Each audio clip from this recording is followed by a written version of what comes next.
to Artist in Recovery from Diary of a Griever named John Weaver, which is me. Morning, Daryl. It's 2:22 in the morning, West Coast time, 7/11, 2024 for Thursday. Caught the video. Took you long enough. No, you're saying elements in there that I hadn't seen anybody else actually talk about. Not the independents, and not definitely not the uh, not everybody else these days. Because finally, somebody actually was talking about what the hell I was talking about a while ago. They never bother to take into account, do they, about accountability, transparency, and responsibility. Hell, I had to learn that in the 12-step programs. Blamed everybody else. Why didn't this? Why didn't that? Why? How dare you? How dare you? You're not doing this the right way. And I'm hearing everybody else doing the same damn shit I was doing to myself. I had to learn that my own damn disease was killing me. And damn near did. And I also saw it happening to my brother earlier on. he had to find out the hard way. His life was so screwed up, and he thought, why bother living? And he almost took that final pathway. Luckily for him, he got the 72-hour hold,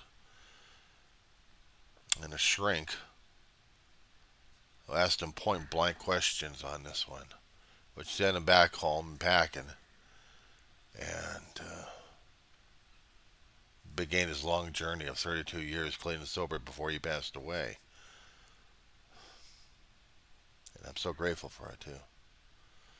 But in the process, he was still learning about him being responsible, accountable, and transparency. You know, I could care less. I couldn't cut it in school. Couldn't please Ma at the point over there, so I had to get a fucking job. Fuck this, fuck that.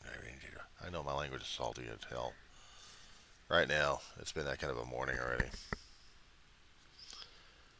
Too much stress, too much anger, too much frustration. I was trying to stay out of the damn news like crazy, but I've seen everybody else going, it's their fault. It's your fault. Your fault. Blame this, blame that, blame this, blame, blame, blame, blame, blame, blame.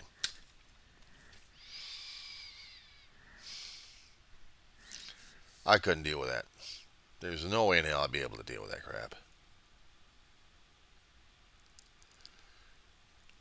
I'm getting myself frustrated and I'm trying to take care of my dog who's already having issues right now. Now I got to worry about people not being old enough to do what their damn job's supposed to be.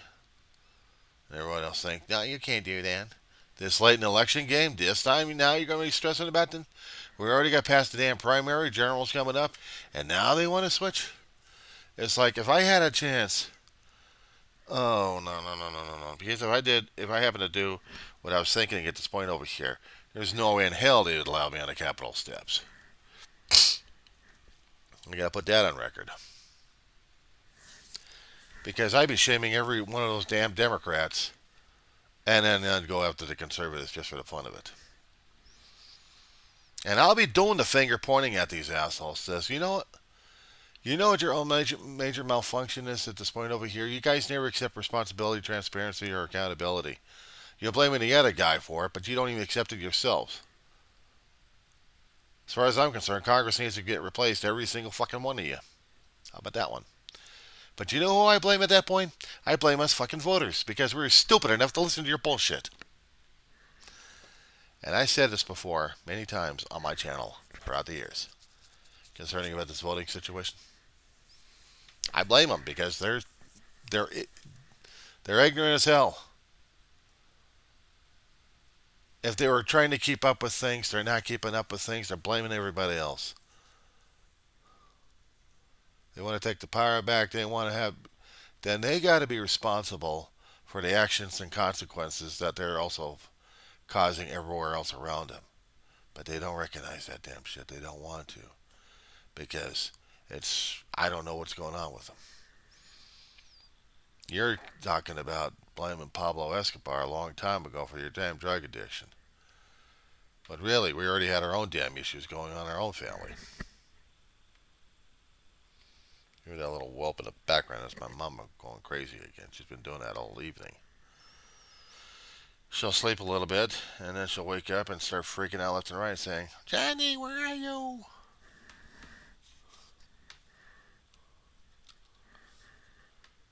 And Johnny has to keep running. You ever been a caregiver before to a dog? It's like dealing a caregiver with your mother or your aunt.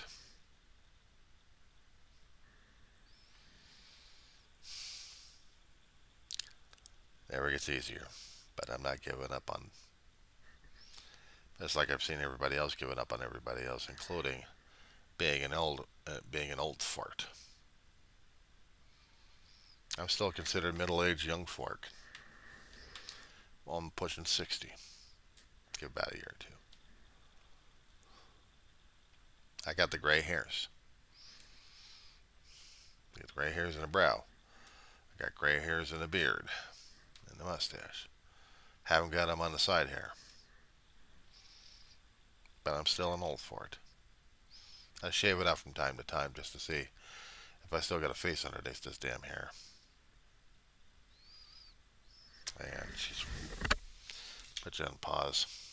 So much for the chain of thought. You know, I've been dealing with dogs all my life. Growing up with them. It never got any easier that sometimes in their middle to near old age that I had to put them under for one reason or another. Either by injury, by a condition that happens up. Every once in a while, or once in a great while, I'll have them pass away because their body and their brain says, okay, that's it. And the spirit says, I'm free. And then I feel like a miserable son of a bitch afterwards. What gets to me is I'm seeing my mamas going through the phases that an adult would go through regarding dementia, old age. Now she's already got the physical extremities going on. She's still able to run, but she follows her scent. In the apartment, she'll be able to follow wherever she can go. And sometimes I have to watch it out on her. She's so damn fragile. Being a caregiver right now kind of throws me off a little bit. But I said to myself, and I said it a long time ago, I'm a caregiver to my family, regardless of whatever happens.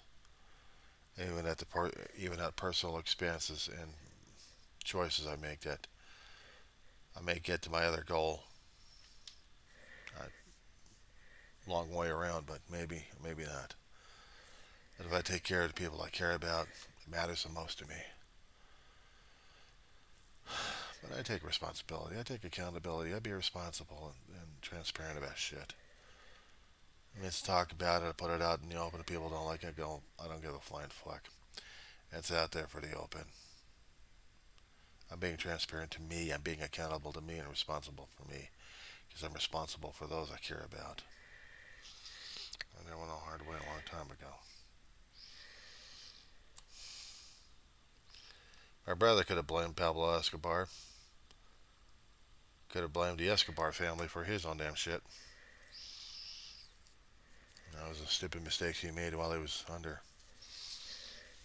And yeah, he did use, and he did drink. But he did use. He used. But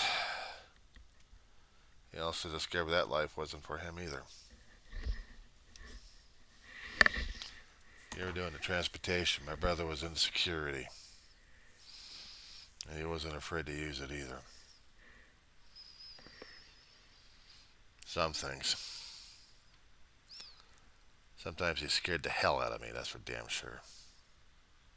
He did. Before he got in the program, he did scare the shit out of me. All the crap he was going through. But, said before, 32 years can change a guy. It can really change him. I missed the living crap out of the asshole, too.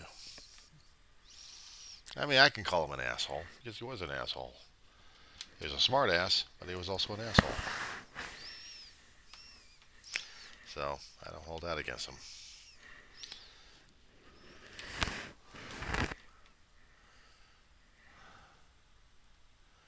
But yeah, people don't. They want everybody else to take the blame. But, oh, they're more than willing to take damn credit. If there is any credit out there, they'll take that shit, but they won't. They won't take the other crap that's necessary. I have to. I deal with it. I guess that's also being part of an adult. Being responsible. I learned those things the hard way. I had a responsibility a long time ago to complete college, and I didn't. I failed my mom. And with that, the internal punishment was working my ass off at different jobs, left and right, full-time work, never part-time.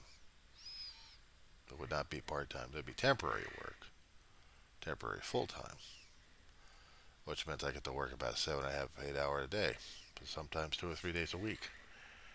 And other temp jobs would be lasting about maybe 2 or 3 months, and that meant money and food and rent.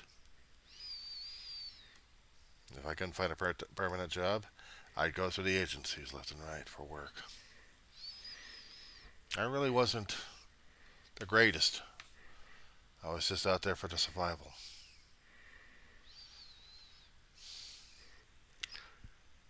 This time,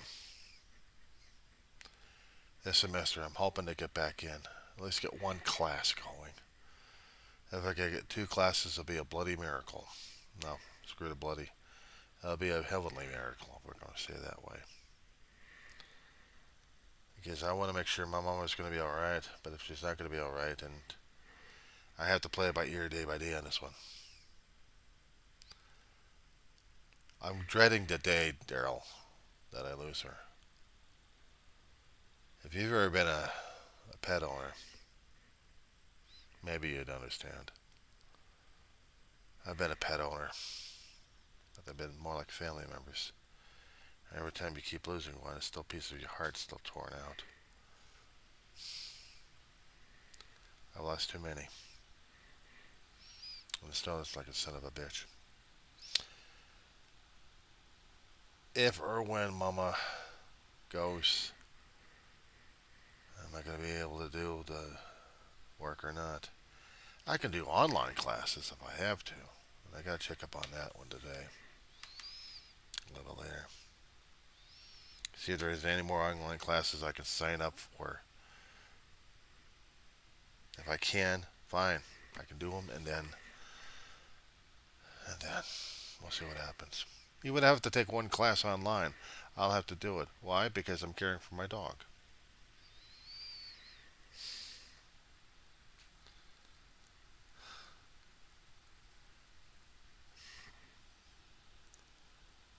I don't know how to deal with it when Mama goes. It was bad enough when David went, and I had to take about a semester and a half off. A semester and a half, yeah. I had to take time off, and then get back to work, and then get back to school again, or shall I say, go back to work again.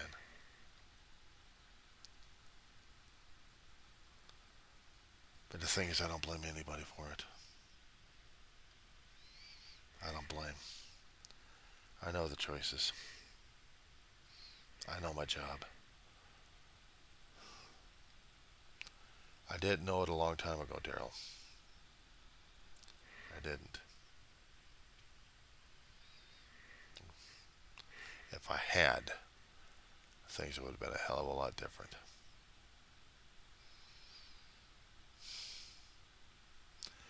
I got up around 12:30 this morning because I woke up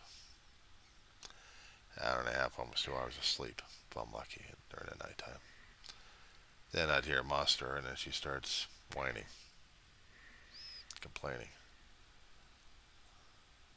She can't get comfortable. She can't do this. Where are you, Johnny? I need you. Johnny, Johnny, Johnny, Johnny. Yeah. Johnny's got to do what Johnny's got to do. But how screwed up the damn thing is. I'll be grateful. That's the hardest thing in about our situation of recovery, dude. I I should have been grateful for a hell of a lot of things. I should have been smiling my head off. But most days, I'm not. I have to be more grateful for the time I'm spending with Mama. I'm still breathing. I still got a roof over the head. I still got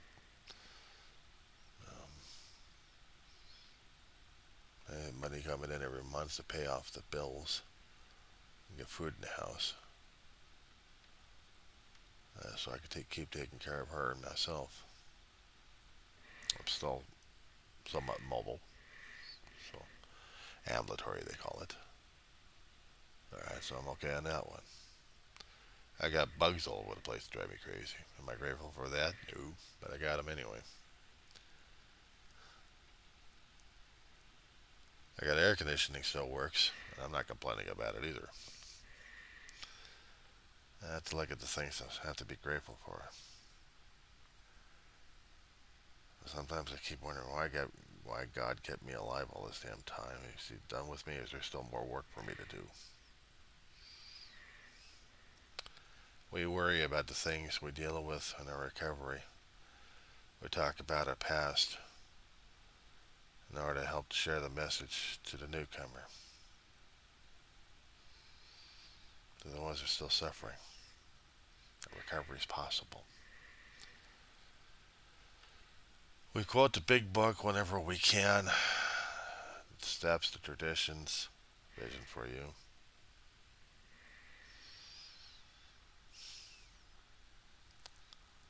We always have to make it a mantra of sorts for our own survival, for our own way of handling life.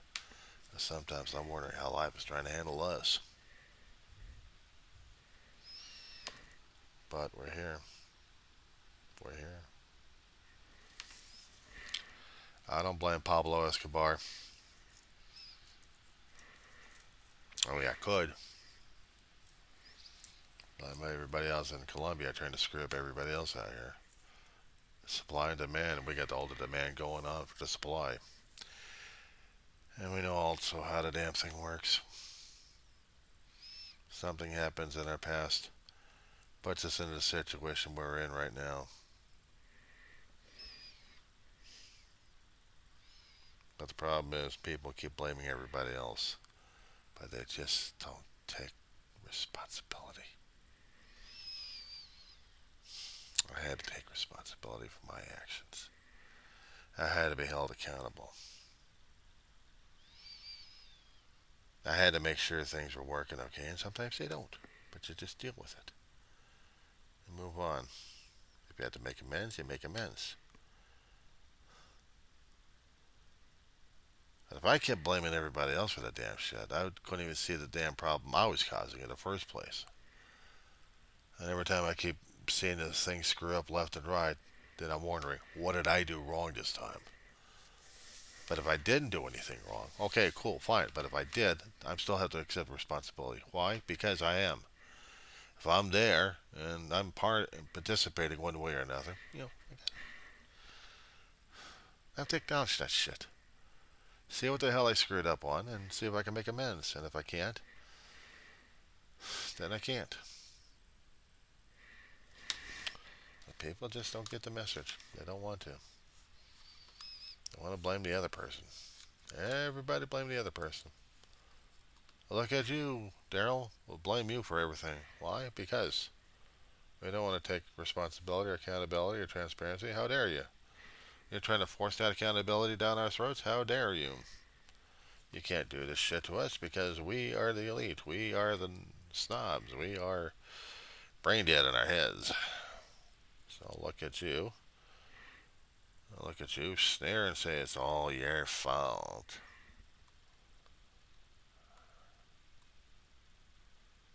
And I hate it when that happens.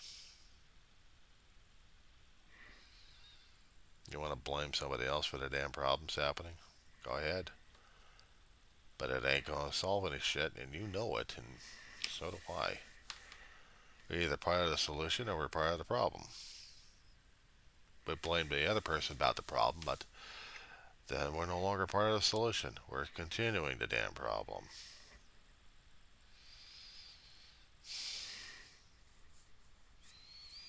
You just want to accept responsibility for it and be transparent and accountable for the damn thing. Then the fun part's trying to fix the damn shit. Or move on. Try to make the amends. And if you still can't make the amends, shit happens, we still move on. Why? Because that's the way it is. And nobody else likes to hear that shit, do they? Sure as hell I don't. But then again, I'm already screwed up right now in the anyway. So I'm trying not to cause anybody else major malfunctions. That's their job, not mine.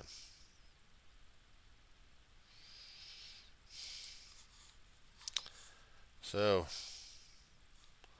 you had a toasted egg sandwich?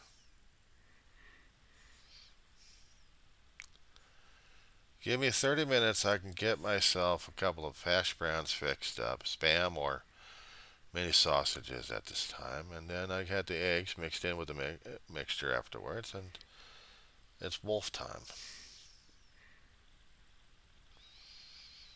But I don't do toasted egg sandwiches. I also do cereal.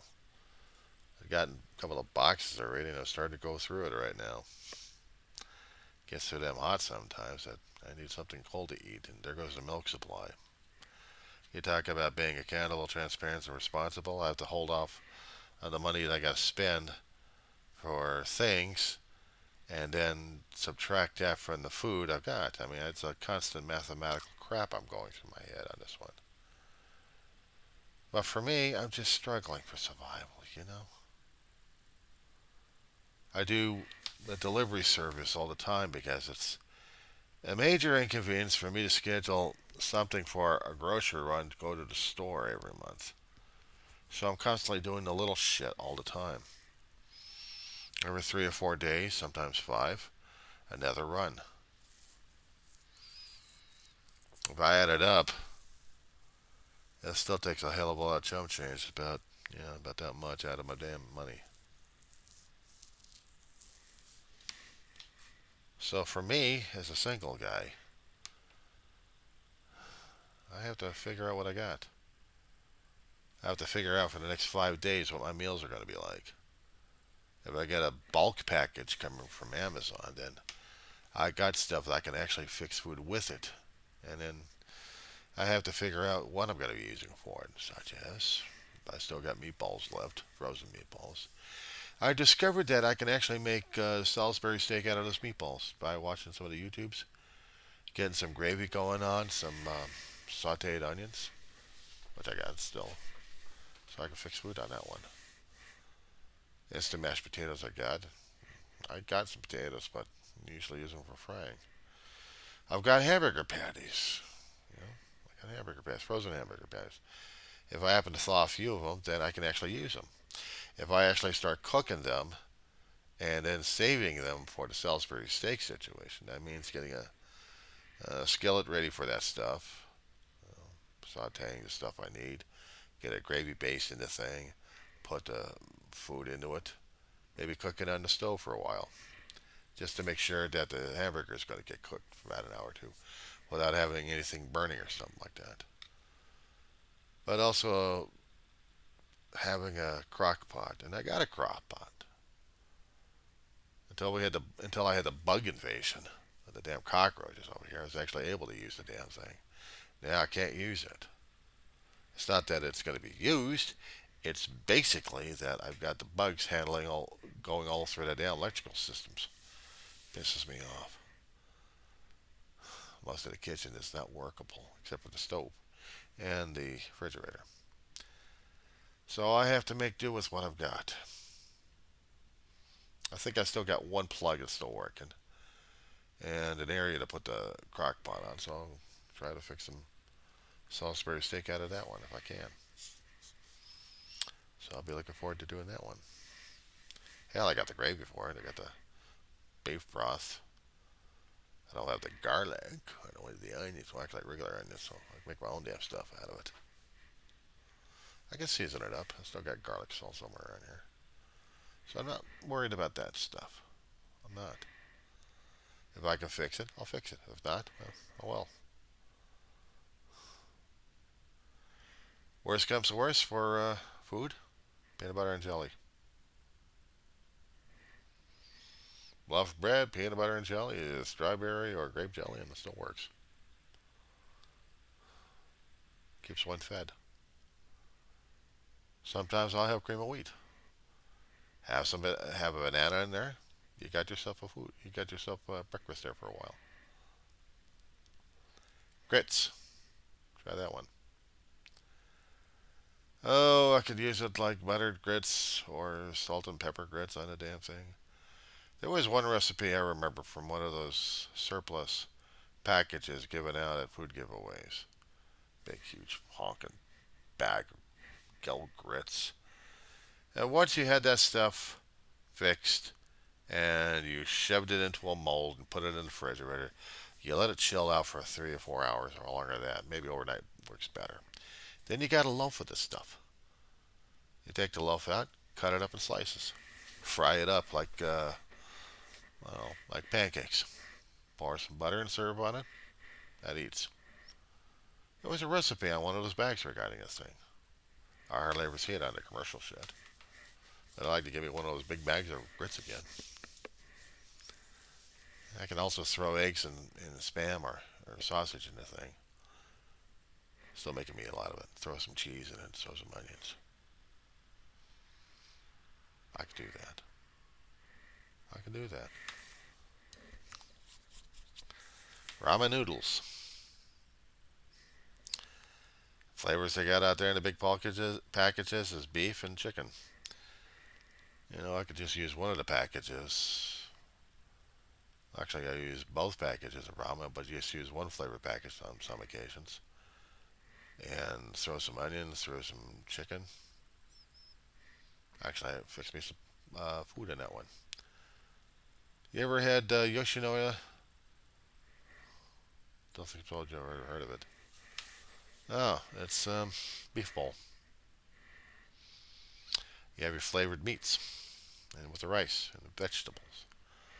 Get yourself a package of frozen vegetables. Put it into a pot with the ramen noodles in it and your meat.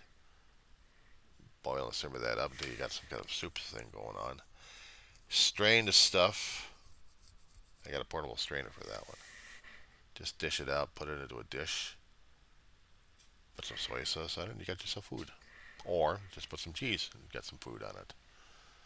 Just make sure that you cut up everything else on the thing. But if you want to make it into a beef bowl or a chicken bowl, soy sauce and ramen noodles. That's a recipe right there. Sometimes I'll save the flavor packages because I'll use them for something else. How about the rice-a-roni stuff? They always want you to throw the rice-a-roni stuff into the frying pan, toast it up a bit. But you could throw in something else in there besides that. Hell, you can make fried rice out of it. If you're using whatever kind of rice-a-roni that you're using, but you're not willing to use the flavor packet in there, hell, throw something else in there.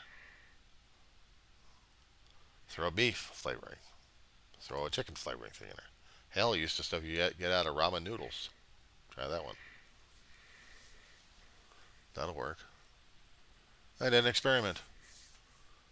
Got cans of vegetables like peas and carrots, and I've got pineapple. I got spam. I can make a stir-fry dish out of the damn thing, or not use the rice. Well, actually, I'll still use the rice-a-roni on that one. But they would prefer you using already cooked rice, either the minute rice or the regular rice. And then you start tossing and turning that thing in the frying pan after you get it boiled up, not oiled but buttered up a bit, so you can start frying up everything. Oil sometimes I use it for other things, but not when it comes time for stir fry. But if I'm going to be using the stir fry stuff, I'll make it without the seasonings as much. Just put chicken broth in the thing. Just whatever kind of chicken flavoring I've got into it. Don't put the chicken in the thing. Just put cut up spam, pineapple in it, carrots and peas. That's eating right there. So, how does a single guy work? How does a single guy eat? Whatever he can. Cooks whatever he can. I stay the hell away from the damn fast food sometimes. But I do get an occasional craving for fried chicken. I'll try to make a recipe out of that damn thing one of these 3 days. Other than that, both my body and my brain are screaming at me. You know what they're saying? Sleep. Yeah, management still hasn't got the damn lights in here yet. It's already been about a week. We'll see what happens at the end of this week. I'll be bitching or griping about getting that damn light fixed. Drives me crazy.